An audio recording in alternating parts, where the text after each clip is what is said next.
घटना बड़ी निंदनीय घटना है। आज परिवार के साथ में समाज के काफ़ी लोग यहाँ पर आए हैं।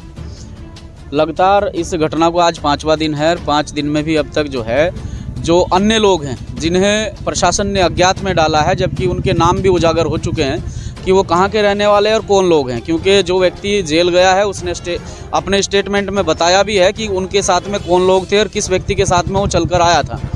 अब तक प्रशासन की तरफ से एक अरेस्टिंग की गई है। मैं प्रशासन को यही कहना चाहता हूँ, यही चेताना चाहता हूँ कि प्रशासन जल्द से जल्द इसमें अरेस्टिंग करके उन लोगों को जेल भेजे।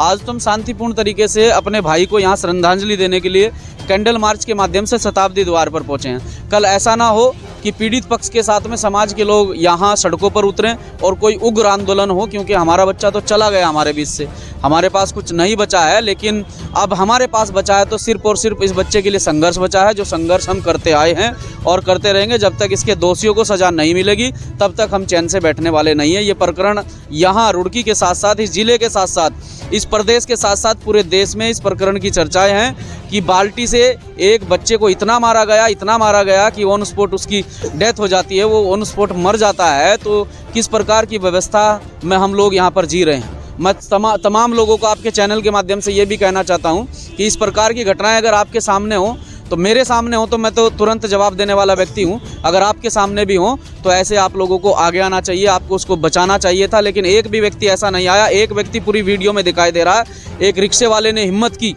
यहाँ बड़े बड़े धन्ना सेठों की दुकान है, बड़े बड़े पैसे वालों की दुकान है, एक व्यक्ति ने हिम्मत नहीं की और एक रिक्शा वाले ने इतनी हिम्मत की कि आकर उस बाल्टी मारने वाले को धक्का दिया। अगर सब लोग यूनिटी बनाकर उसे वहीं घेर लेते तो हिम्मत नहीं होती, वो वहाँ से जिंदा चला जाता। लेकिन मुझे लगता है कि कहीं ना कहीं हम लोगों में आपसी भाईचारे की, आपसी प्यार की कमी है, जो हमें बढ़ाना चाहिए। इस पर हमें काम करना चाहिए। अभी एक पत्रकार श्री प्रदीप बत्रा जी जो है वो परिवार से मिले हैं, उन्होंने आश्वासन दिया है।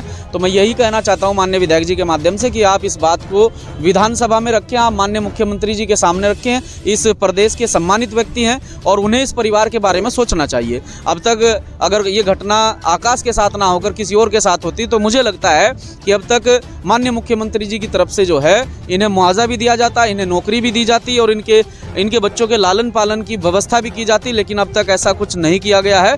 तो माननीय मुख्यमंत्री जी इस परिवार को कमज़ोर ना समझें, इस प्रदेश की सरकार भी इस परिवार को कमज़ोर ना समझे। जिसके साथ समाज खड़ा होता है वो बड़ा ताकतवर होता है। समाज से ही सब कुछ है। आज यहाँ जो है माननीय विधायक जी भी समाज से ही हैं। मैं उनकी भावनाओं की कदर करता हूँ, माननीय विधायक जी का भी सम्मान करता हूँ कि वो इस प्रकरण में परिवार से मिले हैं और आगे वो हमारी बात को आगे पहुँचाने का काम कर रहे हैं। प्रशासन को यही कहना चाहता हूँ कि जल्द से जल्द बाकी बच्ची अरेस्टिंग करें। ऐसा ना हो कि प्रशासन के खिलाफ भी हम जो है यहाँ सड़कों पर उतरें और कोई उग्र आंदोलन हो। मैं आपको सच्ची बात बताता हूँ।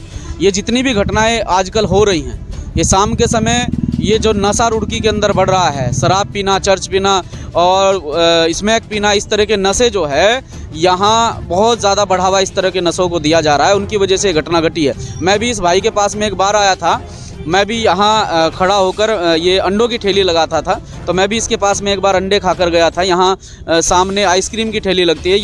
इस लड़के का व्यवहार इतना अच्छा था कि इसके पास में अगर कोई आ गया और उसके पास में अगर पैसे भी नहीं है तो ये अपनी दुकान से उसे सामान दे देता था। तो उसका व्यवहार इतना अच्छा था, लेकिन उसके साथ में घटना कितनी गलत हुई है ये सोचने वाली बात है। इस पर तो प्रशासन अंकुश लगाए। प्रशासन को सोचना चाहिए कि आपके क्षेत्र में, आपके शहर में किस तरह से नशे को बढ़ावा दिया जा रहा है। नशे के तस्कर इस प्रदेश, इस ज़िले और इस रुड़की के अंदर बड़े बड़े मगरमच्छ नशे की तस्करी कर रहे हैं। उन पर अंकुश लगना चाहिए। आज की ओर अग्रसर है, नशे में पूरी तरह से उसका भविष्य बर्बाद कर दिया गया है। आज अगर ये बच्चा भेंट चढ़ा है तो सिर्फ नशे की भेंट चढ़ा है। वो लोग सारे लोग नशे में धुत थे जिन लोगों ने इस प्रकरण को अंजाम दिया है। तो मैं यही कहना चाहता हूँ कि प्रशासन इस पर भी अंकुश लगाए। अगर इस प्रकार की घटना आपके सामने घटे तो आप उस घटना को होने से रोकें। आप उस व्यक्ति को मरने से या चोट खाने से बचा सकते हैं जो घटना आपके सामने घट रही है। मैंने अभी कहा है कि काश अगर जिस तरह से मैं यहाँ शताब्दी द्वार पर आता जाता रहता हूँ, काश अगर मैं यहाँ उस टाइम पर होता और मेरे सामने इस तरह की घटना होती तो चाहे मुझे अंजाम कुछ भी होता, बाद में देखा जाता जो होता, लेकिन अंजाम चाहे कुछ भी होता, यहाँ से वो अपने पैर जिंदा वापस नहीं जाता। सर अगर इंसाफ नहीं मिलता तो आज हम अपने 10 से 12 लोगों के साथ में यहाँ पर पहुँचे, एक डेलीगेशन के साथ में, परिवार से मिले। एक साथी ने फ़ोन कॉल करके हमें सूचना दी, क्योंकि इससे पहले हम नगीना में लगे हुए थे।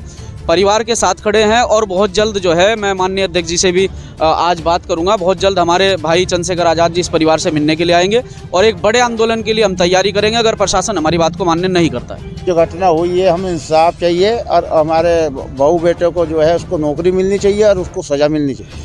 अब कैसे पाएगा वो तो हम देखेंगे, करेंगे, कैसे भी कर ही रहे, बचपन से कर रहे हैं। इस तरीके में तो सोचना समझना तो बात में है, जो उसको पकड़ने के बाद क्या होता है, क्या करते हैं ये लोग। तो अभी अधिकारी तो अब तक एक ही है, कोई भी नहीं आया। वो तो उन्हीं वही करेंगे ना, उन्हीं को पता होगा क्या है कहानी। नहीं हो पाई है।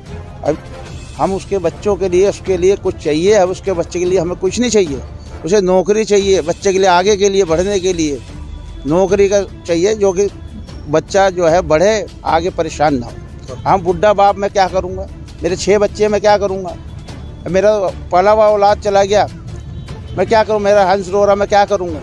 ऐसे ही उसको सज़ा मिलनी चाहिए, फांसी।